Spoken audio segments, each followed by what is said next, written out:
I actually feel it's based off circumstances. I don't think anybody would choose poverty. I mean, I don't know what kind of choice that would be.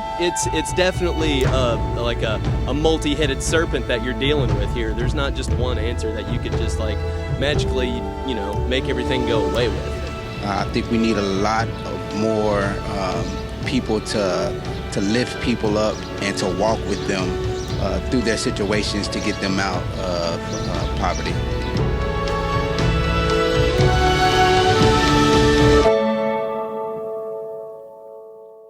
I know in this line of work too, and just different ways we've been raised, we've had mistakes that we've made along the way and other mistakes you've seen made, but what kind of comes to mind when you think about mistakes?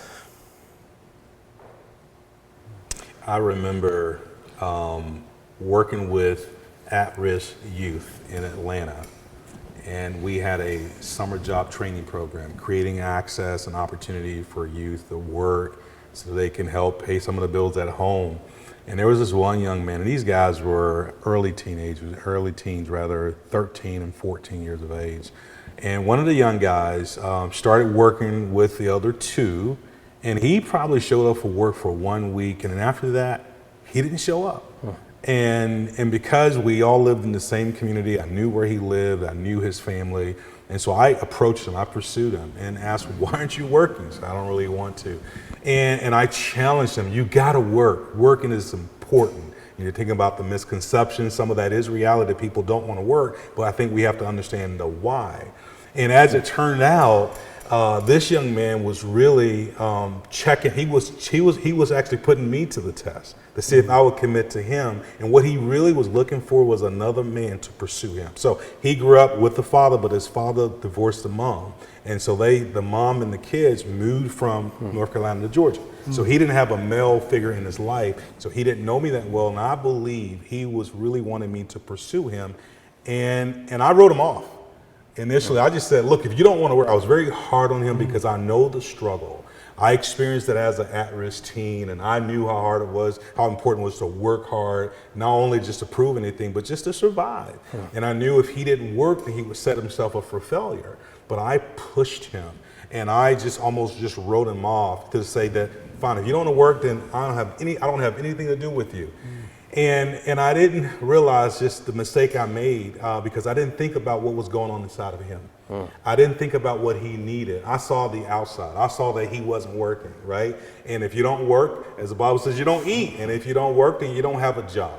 But I realized for him, and I'm not saying this is the case for every inner city kid, poor individual who doesn't want to work, but I'm saying for him, as it turned out, he was putting me to the test, and he needed me to pursue him. So something it was an emotional issue that he was struggling with, or even a psychological thing that he was going through.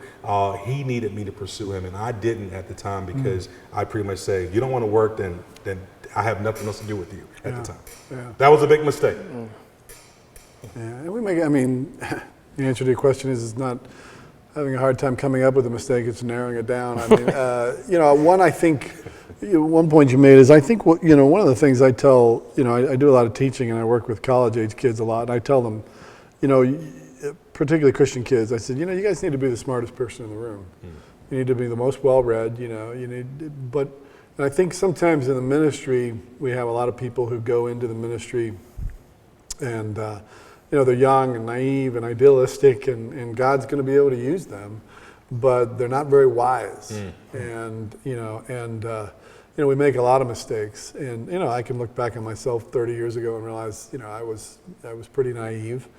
But I think I had my eyes open more than many, but I was still pretty naive. But I think we can make a lot of mistakes because we don't understand fatherless boys. That's right.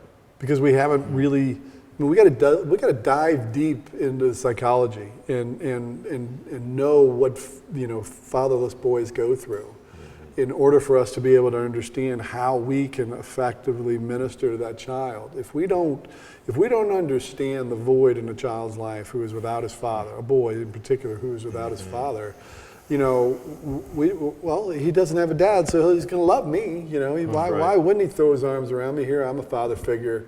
But if we don't understand the trauma of the children experience, if we don't understand the rejection they experience, we don't understand the fatalism and the deep-seated inferiority that grows out of result of being rejected by what should be the most important relationship in your life, then we can't minister in an effective way. And we have to understand that.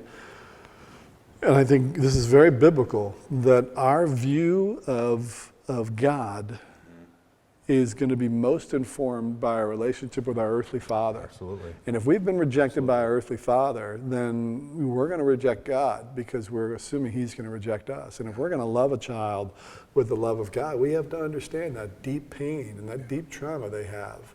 And then you add on top of that the trauma of violence and drugs and other things in the neighborhood. And we have children, we're ministering to children nowadays who have deep psychological issues based on the traumas that they've experienced in their lives. And so the wonderful thing about a place like Shepherd is that we've grown enough and we're old enough and we've been around long enough and we're big enough that we can have people on our staff. We can have professional counselors on our staff who can teach us, the rest of the staff, how we should be doing it, and they can directly counsel. That's really difficult to do in a ministry with 3 staff people. Oh, yeah. And it's a really difficult thing for us to expect our mentors to understand. But if we can surround the kid with lots of different supports and programs and you've mentioned the continuum, but cradle to career. But if we can understand these assets that we're talking about now and how we can empower them with these assets, then we can see some success in helping kids stabilize their lives. Yeah, That's good. I've seen us too, just personally and as a ministry sometimes, that it's easy for us to think we have the right answer for what somebody else needs to do. And I mean, that's all around us in society, but I think especially when you're in a helping profession, it's easy to come into one person's life or a neighborhood and say, oh, I see you need this in the neighborhood, or boy, if you just had this, if you could just do this. And I think that's a mistake that I've made, and a kind of ongoing temptation maybe for all of us to identify what somebody else needs as the solution to poverty in their case. And I think